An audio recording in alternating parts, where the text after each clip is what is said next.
Je m'appelle Djondo Lunge, Paul Ami. Je suis né au Sankuru, du côté de Mbonyama, en 1943. Je suis pasteur de l'église méthodiste unie, professeur d'université. J'ai fait mes études universitaires d'abord au Congo, au Zaïre à l'époque. Ensuite, j'ai fait mes deux thèses de doctorat à Québec, Canada. La première thèse, c'est en théologie. Et la deuxième thèse, en sciences sociales, plus particulièrement en sociologie. Présentement, je suis recteur de l'université Patrice Emery Lumumba de Mbonyama, mais aussi professeur dans plusieurs instituts supérieurs et universités du pays. Oui, je suis marié. J'ai 4 enfants, des garçons. La fille est partie de ce monde. Les 2 enfants, les aînés sont aux États-Unis. Les 2 autres sont ici au pays. Tous les 2 viennent de terminer leur licence en droit. Et ils sont avec moi parce qu'ils sont en train de chercher de l'emploi. Donc, je suis ici à Kinshasa présentement pour des raisons de santé, mais aussi Kinshasa c'est la capitale du pays, siège de toutes les institutions nationales et internationales. Donc de temps en temps, comme l'université n'est plus ici à Kinshasa, nous l'avons ramené encore à Mbonyama. J'ai fait le va-et-vient entre Mbonyama et Kinshasa. D'ailleurs, dans moins de 2 semaines, je vais rentrer à Mbonyama. L'époque coloniale, les missionnaires, ça doit dire quelque chose du temps méthodiste. Je dois avoir des souvenirs. Oui, je dois avoir des souvenirs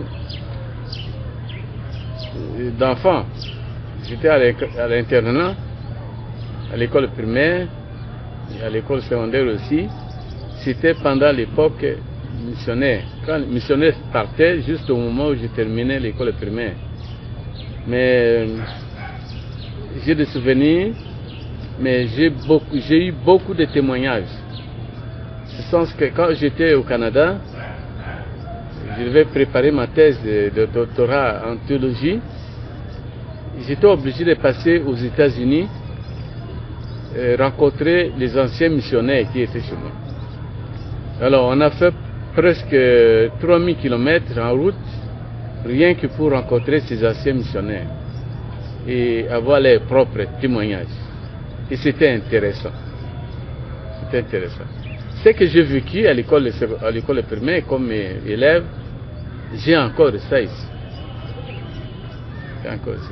Ça a constitué l'essentiel de ma thèse de doctorat en théologie. C'est sur l'analyse socio-culturelle et spirituelle de l'œuvre missionnaire méthodiste au Congo central. Bon, j'ai mis l'accent sur la contextualisation de l'évangile pour une bonne inculturation de la foi chrétienne. C'est l'objet de ma thèse. Quel est le point de vue de l'homme, de l'intellectuel africain par rapport aux actes de missionnaires? Parce que les témoignages de missionnaires, vous les connaissez, vous les avez côtoyés. Aux États-Unis, vous avez entendu des témoignages. Vous avez peut-être fait des enquêtes et lu ce qu'ils ont écrit sur nous. Mais l'autre sont des cloches. La rencontre de l'évangile avec les traditions qui étaient là, est un événement. Un événement très important, mais ce qui a touché beaucoup à la vie, non seulement des Tétélas, mais aussi des missionnaires. Parce que c'est la rencontre des cultures qui étaient opposées. Il n'y avait pas tellement de liens. Ceux qui sont venus des États-Unis, ils sont venus avec des idées préconçues. Pourquoi je dis préconçues? On leur avait dit qu'il y a une tribu au centre de Sankuru, des gens qui s'appellent les Tétélas. C'est un peuple compliqué. Et alors, nous avons besoin d'une église forte en évangélisation pour s'occuper de ces gens. Parce que ces gens mangent la chair humaine. Voilà. Idée préconçue. Et ça, c'est vraiment notre malheur. Les missionnaires sont venus évangéliser les gens qui mangeaient la chair humaine. C'est ce qu'on leur avait dit. Donc, ils sont venus avec cette idée-là. Ils sont arrivés à Luebo et les missionnaires presbytériens qui sont là leur avaient dit qu'il faut monter, pas ici, monter au Sankuru. C'est là où ils se trouvent. Un monde têtu qui a été difficilement maîtrisé par les colonialistes belges. Et ce n'était pas facile de coloniser ces gens. Même maintenant, aujourd'hui, c'est ce qu'on leur avait dit. Ce sont des gens difficiles à coloniser, à maîtriser. Alors les missionnaires sont arrivés avec cette idée-là. Dans beaucoup de domaines, ils sont venus nous donner, mais ils ne sont pas venus recevoir. Ils ne sont pas venus améliorer ce que nous avions déjà. Non. Imaginez, ils ont même refusé les noms de Dieu donnés par les Tétélas, connus par les Tétélas depuis des siècles. Ils ont importé un nom de Bakongo. Et jusqu'aujourd'hui, ce nom existe, Zambie. Ce n'est pas un nom Tétéla. Parce qu'ils ont dit que tous les noms que les Tétélas utilisent sont des noms diaboliques. Sont des noms diaboliques. La musique même. J'ai rencontré une missionnaire qui est arrivée chez nous en 1952. Et elle m'a dit ceci. Juste au moment où elle se préparait pour aller au Congo, elle a connu la visite d'une missionnaire qui était déjà au Congo, aux États-Unis. La missionnaire m'a dit non, mais moi je m'intéresse surtout à la musique. Maman, vous étiez au Congo. Comment est la musique de Tétéla? La missionnaire a dit non, une mauvaise musique, des danses diaboliques. Nous, n'essayez pas de faire ça. Nous utilisons la musique, nous avons des requêtes, des cantiques que nous avons amenés. Alors, c'est ça que nous avons traduit dans leur langue et c'est ça que nous utilisons. La missionnaire m'a dit, celle qui devait venir en 52, m'a dit qu'elle était inquiète. Mais finalement, quand elle est rentrée à la maison, elle a dit, mais moi j'étais à l'université, j'ai étudié la musique, je sais que partout dans le monde, chaque peuple a sa musique, la musique pour adorer le roi, la musique pour les travaux, la musique... Alors, il n'y a que des Tétélas qui n'ont que de la musique des diables. Je dis non.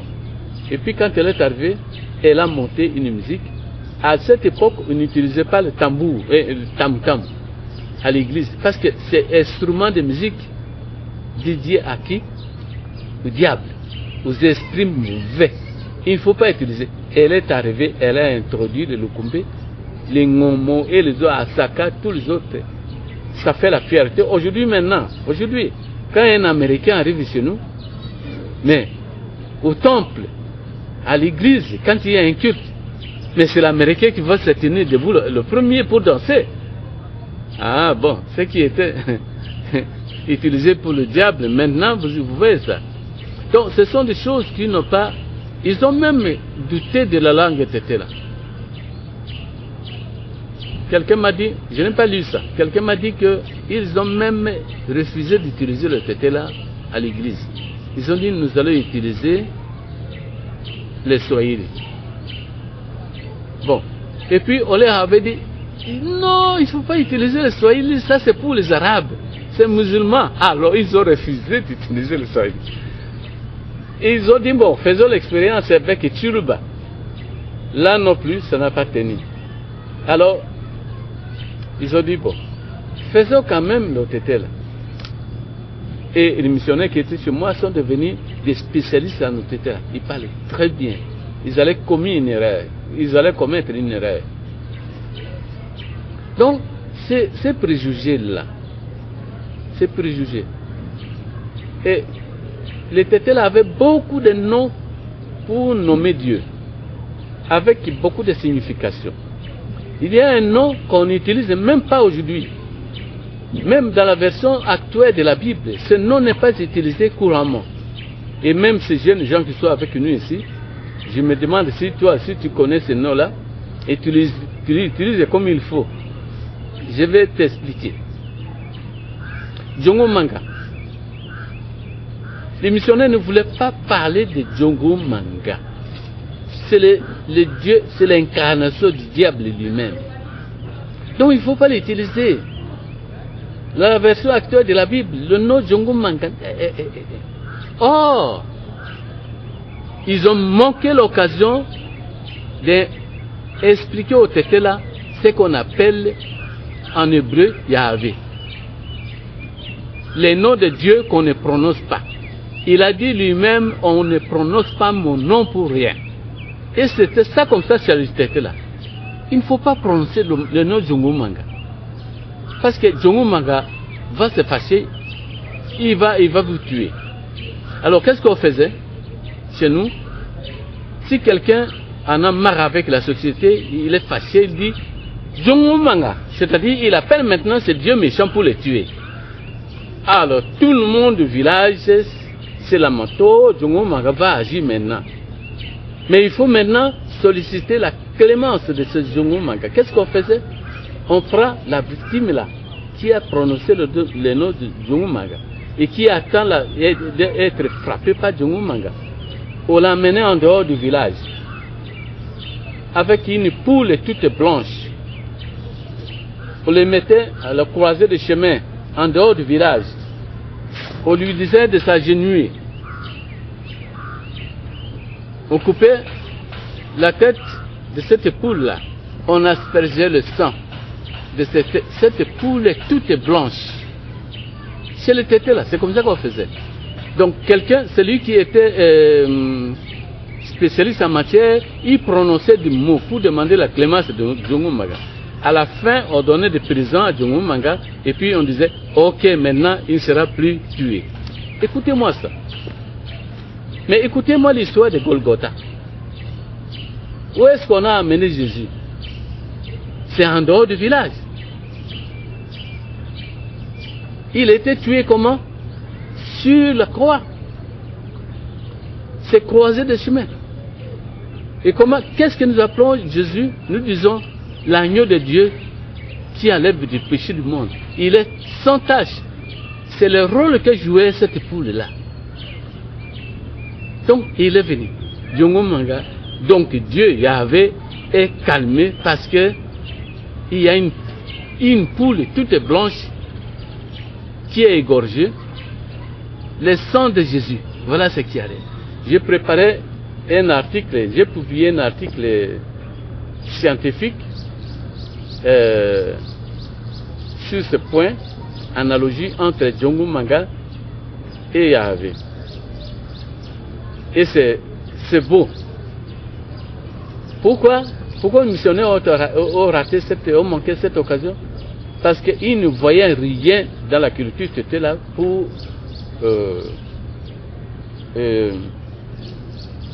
renforcer le message évangélique.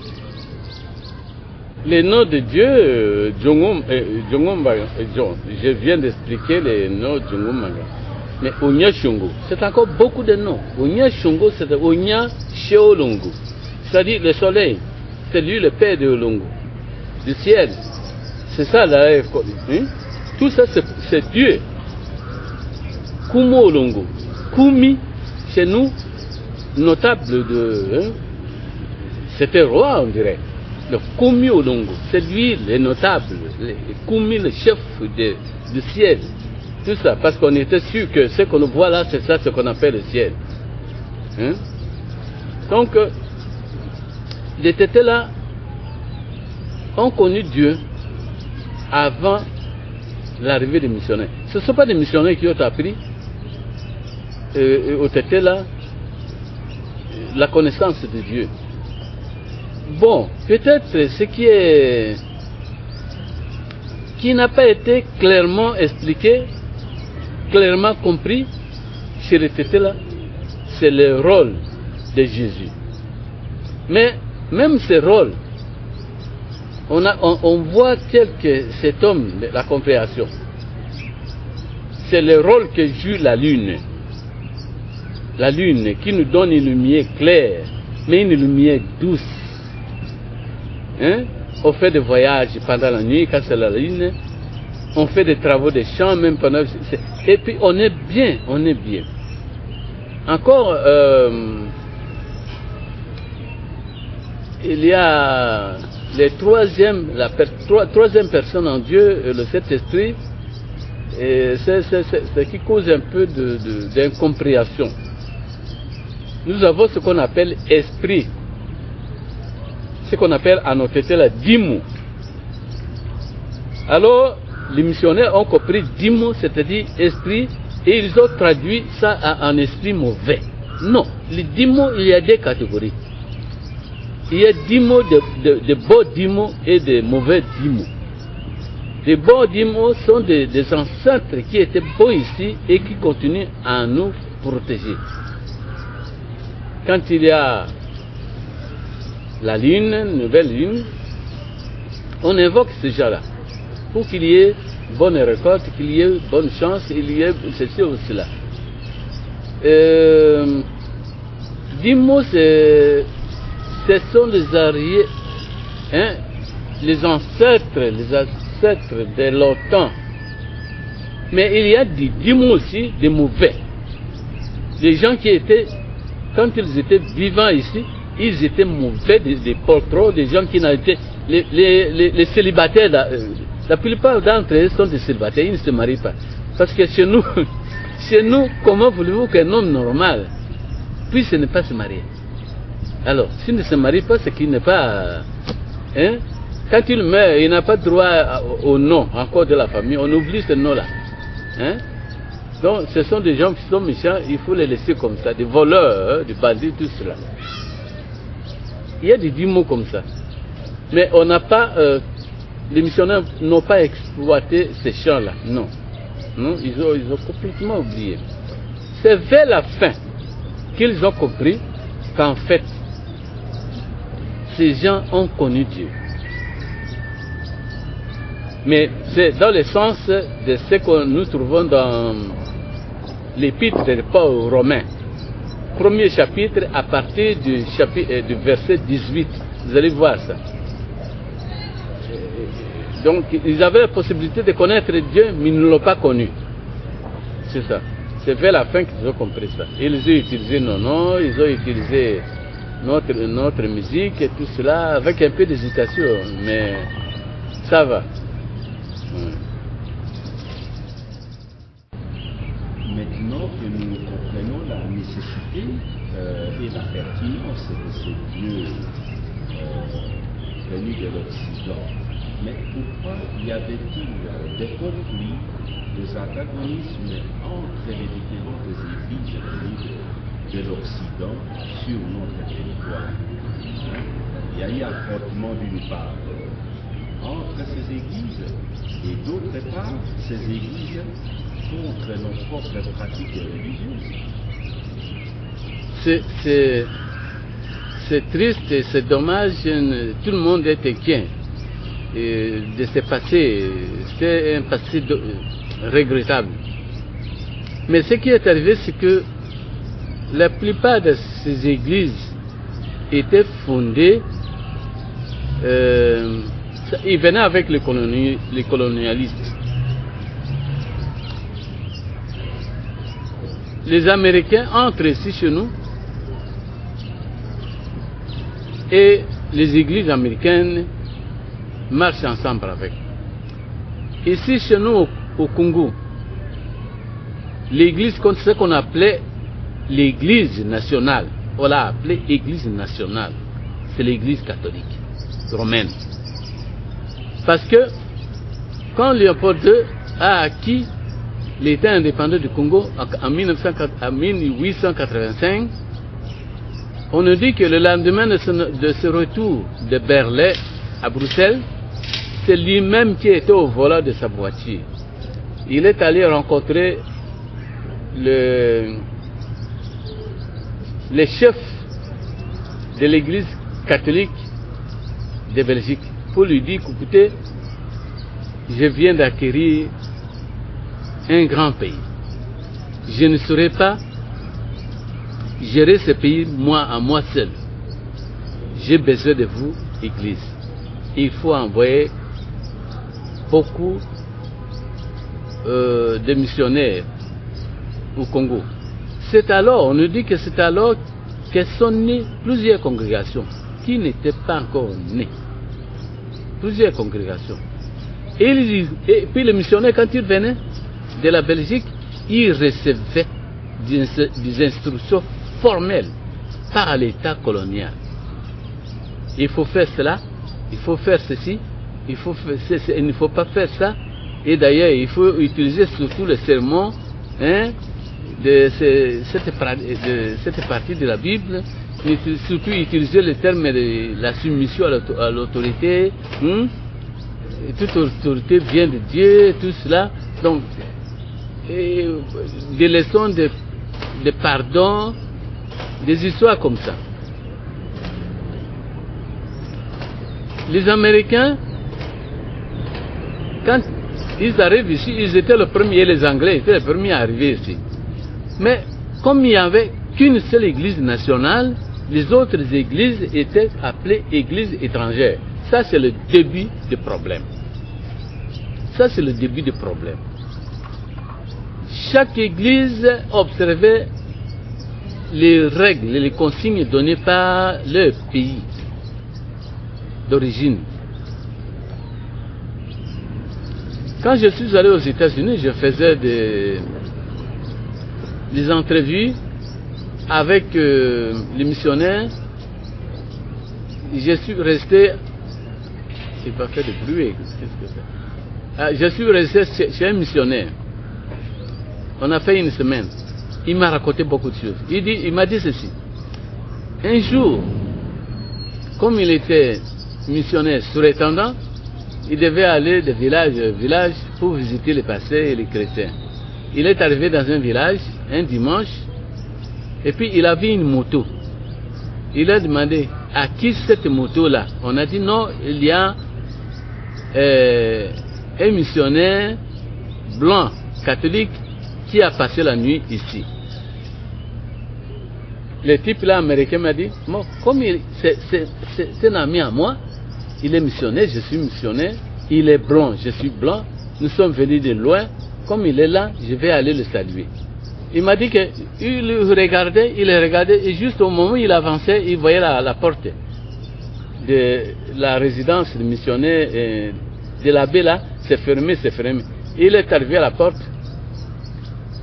le boy de cet abbé, de mon père, est sorti. Non, Wanji dort, il se repose. Il a dit non, moi je suis son frère, ça c'est mon frère, je vais tout simplement le saluer. Il a dit, mon père dort. Il a éclaté de rire, c'est ce qu'il m'a dit. Il a éclaté de rire, il est rentré. Il m'a donné encore une autre expérience qu'il a connue. Un jour, il était en route, à bord d'un véhicule, 4x4, il montait. De loin, il a aperçu un véhicule qui descendait. Donc, il a compris que comme règle de roulage, moi j'ai la priorité, les gens qui descendent vont me céder. Il dit, je monte, les autres descendent. Jusqu'au moment où on était face à face. Il m'a dit, quand je suis sorti,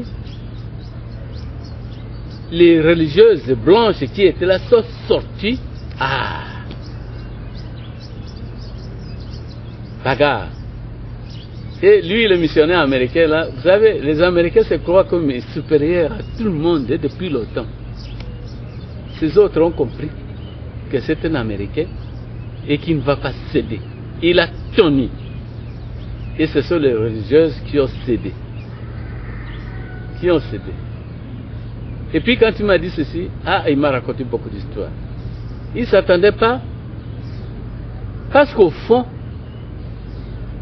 moi j'ai l'impression qu'ils n'ont pas travaillé pour le Christ. Ils travaillent pour les intérêts de leur pays. Les intérêts de leur pays. Au sujet de conflit aussi entre les églises et nos religions à nous. De toute façon, il ne pouvait pas y avoir des liens entre les deux à cette époque-là. Ça ne pouvait pas avoir. Il n'y aurait pas. On a essayé, mais ça n'a pas marché. Parce que les autres savaient que ceci, c'est pour le diable. Et nous sommes pour les bons dieux. Vous ne pouvez pas s'attendre. Et ils sont venus détruire ça. Comment voulez-vous qu'il y ait des emprunts? Non, même pas d'emprunts.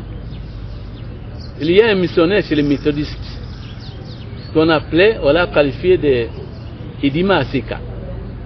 Idima Aseka, c'est-à-dire, Seka, c'est quand on met beaucoup de bois ici, et puis on met le feu, ça donne du feu. Ça c'est Seka. Et celui-là, le missionnaire là, il avait tout le pouvoir d'éteindre ça. Et Seka à leur époque, c'est quoi? Des féticheurs. Lui, quand il prend la parole ici, il prêche. Et puis il va vous demander d'aller chacun dans sa case, de chercher tout ce qu'ils avaient laissé là-bas. Les statuettes, les ceci, amenez ça, parce que ça appartient au diable. On amenait, et puis on brûlait ça, en présence de tout le monde. Je reviens aux relations entre catholiques et méthodistes. Les missionnaires méthodistes sont arrivés en 1912. Mais les catholiques étaient là depuis 1911 ou bien 10. Quand ils sont arrivés à Mbonyam avec un évêque méthodiste des États-Unis pour la mission pour les plantations d'une mission. Ils arrivent à Mbonyam, le lendemain, ils se déplacent dans un autre village. Alors, un missionnaire catholique vient dans ce village, premier, il tourne sur le chef, Et le chef avait peur parce qu'on savait qu'entre catholiques et gouvernement belge, coalition. Il tourne et puis il appelle tout le monde qui était présent quand le missionnaire, car au Poko Shoyo était ici. On met de l'eau, on dit tout le monde doit laver ses mains parce que peut-être vous avez salué ce diable-là, ou bien vous avez attendu ce qu'il a dit. Tout ça, c'est que vous êtes le diable maintenant. Venez vous laver. Donc, le lendemain, il va changer un autre village. Donc, jusqu'à Katokombe, partout où l'évêque est passé, c'est ça. Donc, ils n'ont pas travaillé totalement pour Jésus-Christ. Ils ont aussi travaillé pour les intérêts de leur pays. On nous a donné un exemple. Dans ce cas, quand l'Allemagne a perdu la guerre, on lui a ravi aussi les colonies qui étaient en Afrique. le Rwanda ici, Tanzanie et les autres, Éthiopie. On a confié ces pays aux autres nations colonisatrices. Ces gens sont venus dans les mêmes bateaux avec d'autres sociétés missionnaires. Et les sociétés missionnaires qui étaient avec les Allemands ici sont rentrés.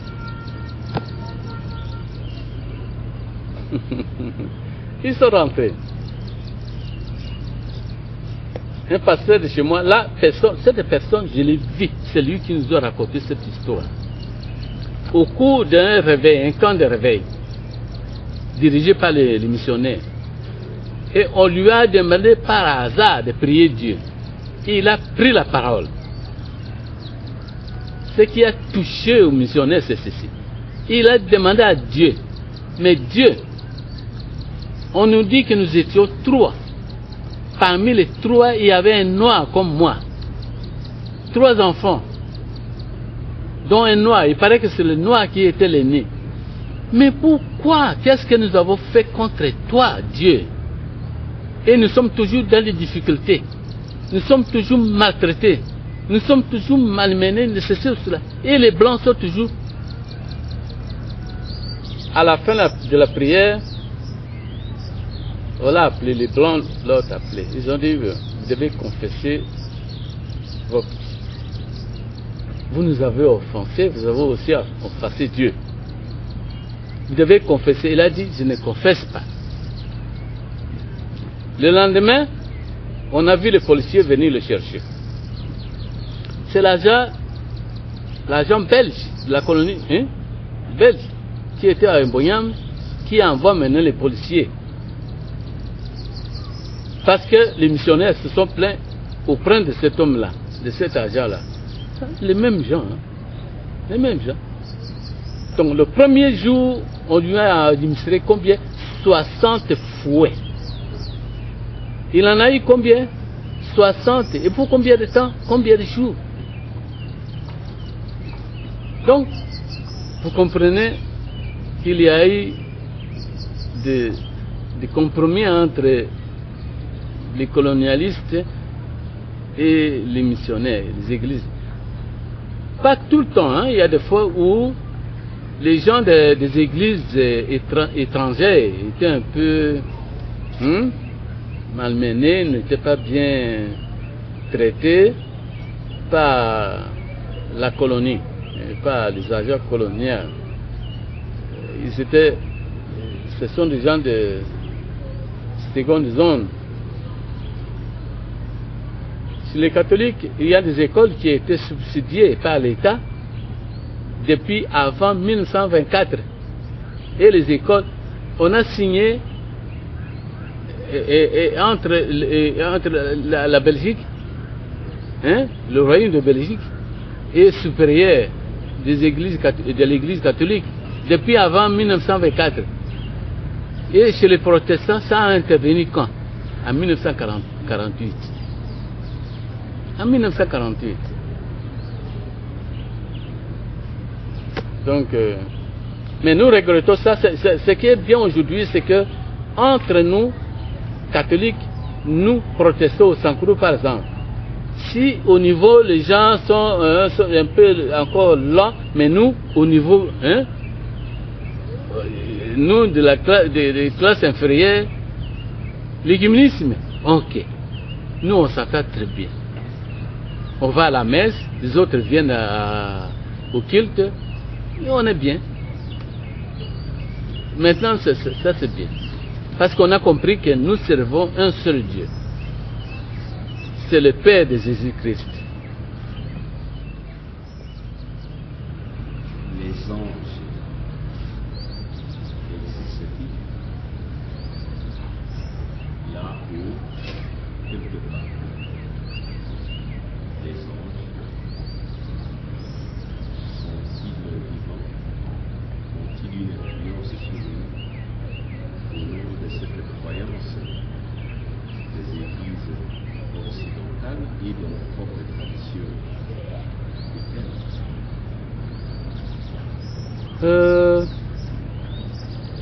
Parce que tout dépend de nous. La clé de tout ça, c'est la foi. Oh, la foi, c'est la croyance à quelque chose dont on ne sait pas expliquer, mais on croit que c'est ok. C'est ok. Tant que nous croyons en Dieu, sans toutefois exiger de le voir comme ça, nous croyons aussi. Nous croyons que c'est... Oui, les anges. Oui. Chez les tétels aussi. Il y a ce qu'on appelle, il y a une expression, Anna ou Wesango. Anna Wesango. C'est-à-dire, quelque part, dans un monde invisible, il y a une multitude de milliards et de milliards de fœtus ou bien de bébés comme ça. Donc, ils viennent à nous comme ça. Est-ce qu'il ne faut pas partir de ces anges-là? En plus de cela, il n'y a personne qui peut nous dire aujourd'hui qu'il connaît le monde. Ce que nous connaissons du monde, si la connaissance du monde est comme ça, ce que nous connaissons du monde, c'est peut-être ici. Vous voyez cet espace-là? Vous pouvez voir ça? Difficilement. Donc, le reste ici, on n'a pas encore connu. La science non plus n'a pas avoir la prétention de tout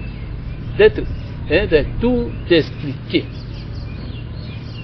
Combien de fois on a assisté à des contradictions scientifiques? Aujourd'hui, la science dit ceci. Après un siècle, on nous dit non. Et puis, l'Église demande pardon. Aujourd'hui, on va encore dire ceci. Et après ceci. Donc, par le canal des Anavi Sango, nous croyons qu'il y a encore des êtres que nous ne connaissons pas. Alors, la place de féticheurs, de guérisseurs, de ce praticien au sein de toute cette religion aujourd'hui, quel est le point de vue d'un croyant, d'un praticien de religion occidentale, mais africanisée? D'abord, le point de vue de ces croyants-là, d'abord, on doit confesser son péché. Il doit confesser son péché parce qu'il a fait de la confusion. Il a pris les fétiches et les féticheurs et les guérisseurs, il les a mis dans le même sac. Non. Les féticheurs, on peut les qualifier de l'autre côté, le monde de Satan. Mais les guérisseurs, qu'est-ce que vous voulez nous dire? Qu'avant l'arrivée des Blancs ici, Dieu pouvait laisser le peuple comme ça sans médicaments, sans l'art de guérir. Non. Vous voyez, nous avons toujours dit ceci. Dans l'œuvre missionnaire, vous êtes missionnaire, vous devez vous rendre compte que celui qui vous envoie en mission, c'est Dieu. Mais il vous a précédé.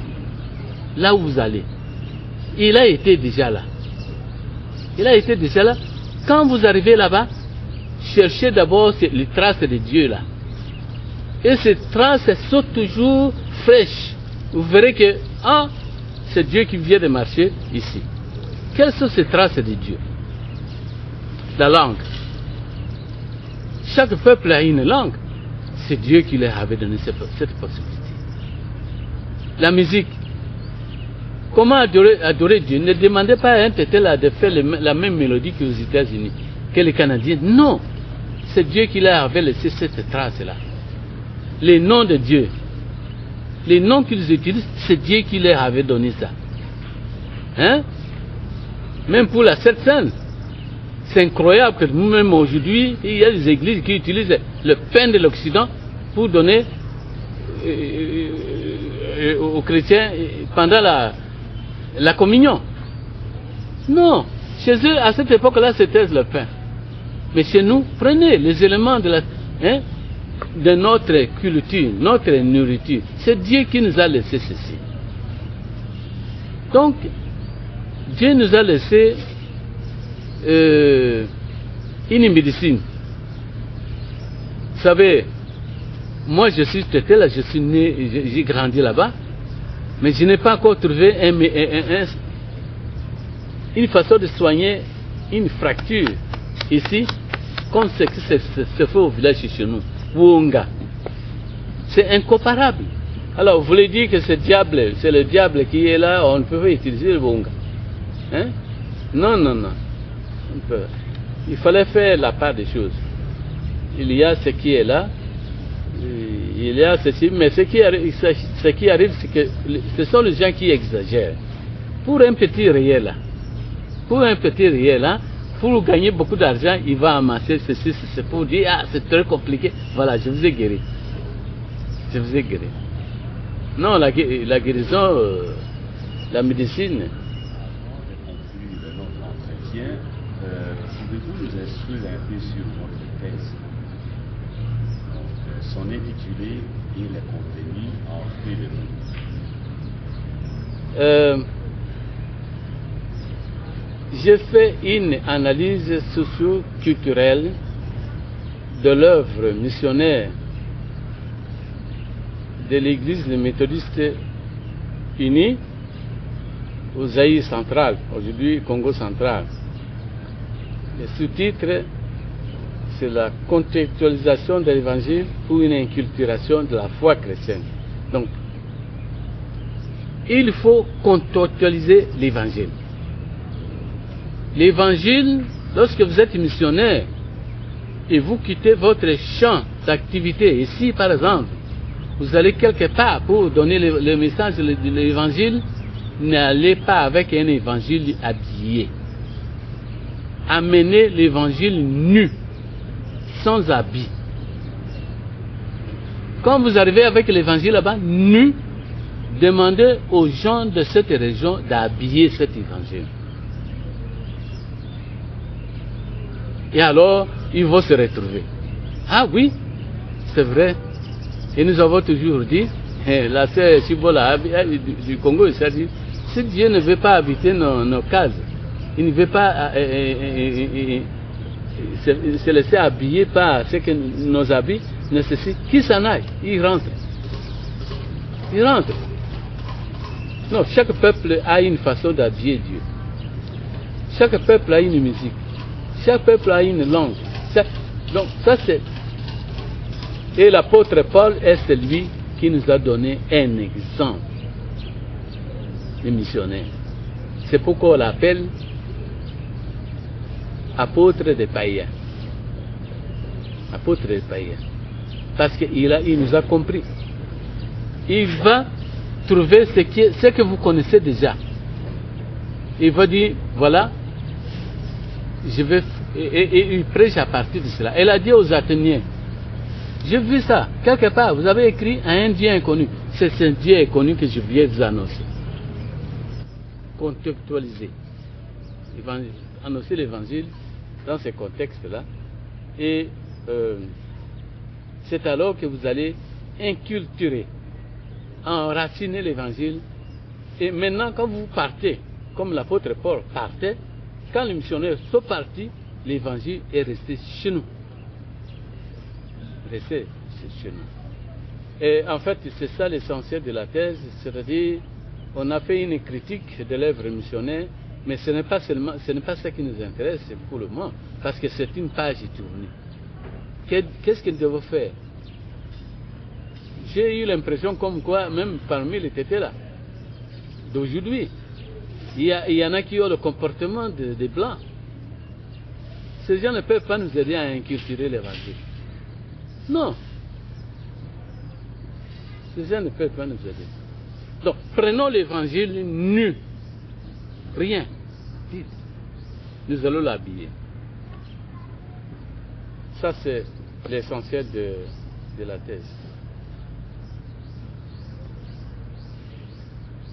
Alors, pour terminer, avez-vous quelque chose qui vous tient vraiment à cœur que nous n'avions pas pu aborder pendant ce temps au sujet des conceptions religieuses pendant l'époque coloniale, au sujet de pratiques des missionnaires pendant cette période coloniale. Voilà, nous ne l'avons pas abordé et c'est ce qui constitue le danger pour l'Église chrétienne aujourd'hui. C'est ce que nous n'avons pas abordé là, je vais vous le dire maintenant. Et nous devons faire beaucoup d'attention. On peut fournir beaucoup d'efforts et tant qu'on n'a pas encore... Vous voyez ce qu'on appelle le syncrétisme religieux. C'est très dangereux. Le syncrétisme, les mélanges de ceci, de cela, de ceci, il s'appelle prophète, il s'appelle pasteur, mais au fond, c'est un féticheur. Un pasteur, un apôtre, un évêque, du haut de sa chair, et puis il montre aux chrétiens ses souliers extraordinaires. On va voir le salon, son salon à lui, la salle à manger pour les enfants, comment les enfants mangent. Donc, si nous faisons ce mélange-là, c'est très dangereux. Or, aujourd'hui, on nous dit que l'avenir du christianisme se trouve où? En Afrique. Il est en train de perdre du terrain en Occident. Donc, l'avenir, c'est en Afrique. Et si l'Afrique continue à faire le mélange de beaucoup de choses inutiles avec l'évangile, cet évangile ne sera jamais bien habillé. Et nous aurons ce qu'on appelle les chrétiens de salle de classe. Les chrétiens de salle de classe, il fait ce qu'il fait. Et quand il voit le pasteur ou bien le prêtre, ah, maintenant il est chrétien. Le prêtre part ou le pasteur part, ah, il mène une vie ambivalente. L'ambivalence, c'est le sécrétisme.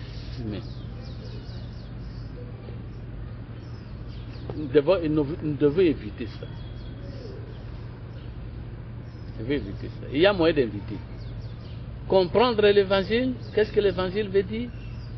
Et comprendre nos cultures. Qu'est-ce qu'il faut prendre dans nos cultures? Mettre ensemble avec l'évangile pour que le christianisme puisse aller de l'avant. Il y en a. On peut faire ça. Et c'est facile. Mais s'il faut mettre tout ça,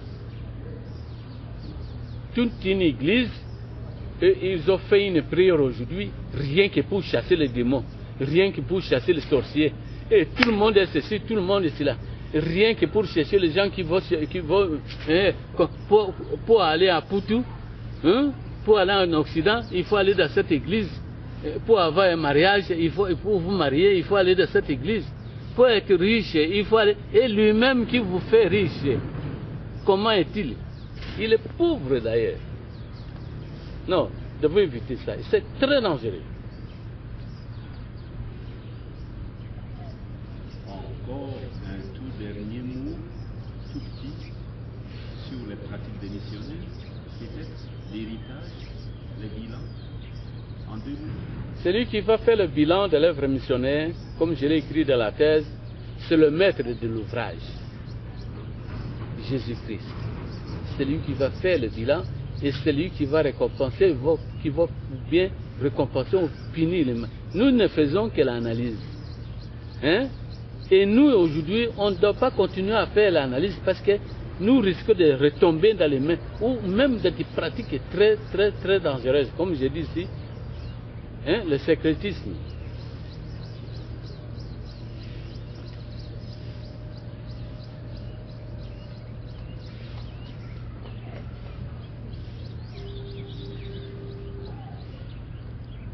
Je ne vous ai pas donné un devoir. Vous m'avez posé beaucoup de questions. J'ai l'impression que je voudrais vous enrôler dans notre système, dans notre vision du monde, pour éviter le sécrétisme. Est-ce que vous serez d'accord avec nous? Vous allez marcher avec nous? C'est ça. Mon dernier mot, c'est envers vous. Éviter ceci, cela, ce qu'on a. Non, les seuls missionnaires. Voyons ce que nous devons faire. Sauvons ce qu'il faut sauver. Voilà. Et vous aussi, vous êtes missionnaires. Soyez avec nous tous missionnaires, ce qu'on appelle la deuxième évangélisation. La deuxième évangélisation, qu'est-ce que cela veut dire? Il n'y a pas de spectateurs d'un côté et d'acteurs de l'autre côté. Tout le monde est évangéliste. Tout le monde annonce le Christ, mais dans de bonnes conditions, pas dans le secrétisme.